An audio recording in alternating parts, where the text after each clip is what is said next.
you hear my voice. I know we just use that for sinners, but he's talking to some church folk too. The day you hear my voice, harden not your heart. There's a reason why. You see, the Bible lets us know, behold, I come quickly. And that the harvest has been ripe a long time ago. And so now we as a church, can I say this by way of testimony? We as a church are playing catch up because the devil has been way out there. The devil has been starting grabbing a hold of young people while we're trying to figure out what kind of youth ministry we're going to have. The devil been grabbing preachers and making them fall while we've been trying to figure out what do we do to keep the preacher. The devil been had already set up his plan to determine a way to grab all of the young folk while we're now trying to play with what do we want to do to get them back.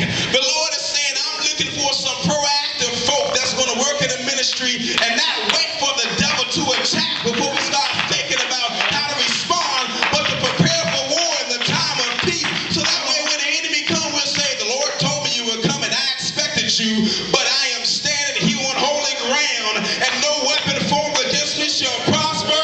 And upon this rock we have established this church, and the gates of hell shall not prevail against it. That's the kind of battle that we got to fight.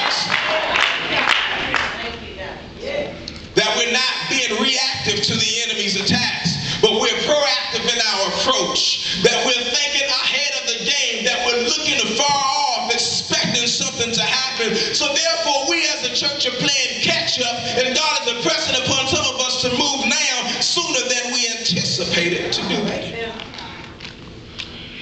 Does this mean that we skip class to get to the next? Of course not. Does it mean God said stage B is not important before you get to stage C? Of course not. Then what is he saying? What he's saying is that there is a heightened level of expectation. That heightened level of expectation is going to yield a greater harvest. And that greater harvest is going to feed your greater hunger. That greater hunger is going to cause you to produce greater works and actions. Right. These greater works and actions are going to continue this spiral of the greater harvest, which will again create the greater expectation, which will again fuel the greater hunger, which will again fuel the greater works and actions, and the cycle continues one level at a time. But the key word is greater. All right.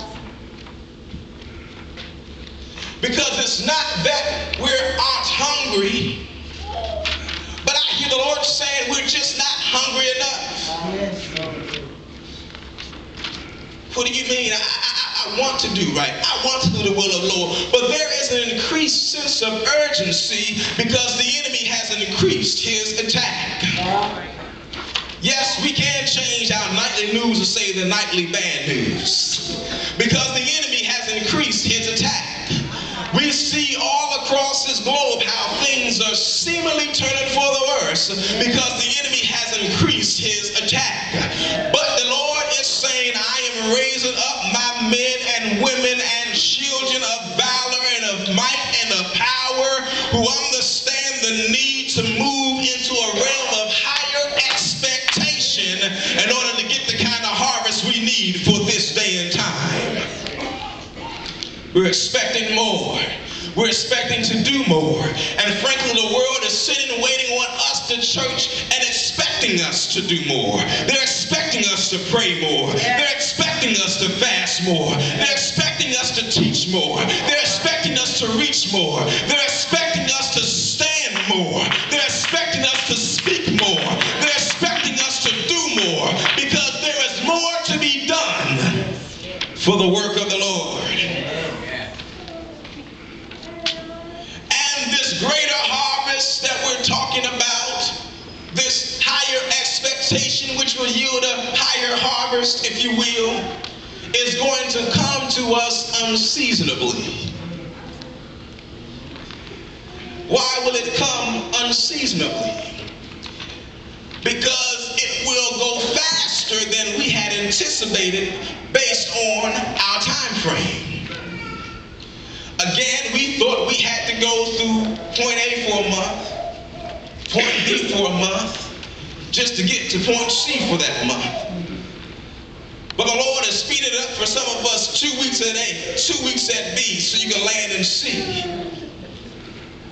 Some of you feel the intensity in your lives, how things just keep seeming to go and go and go. And you're saying, Lord, what is happening? Slow down. And he's saying, I don't have time to slow down because my return is soon and there's much to be done for the kingdom.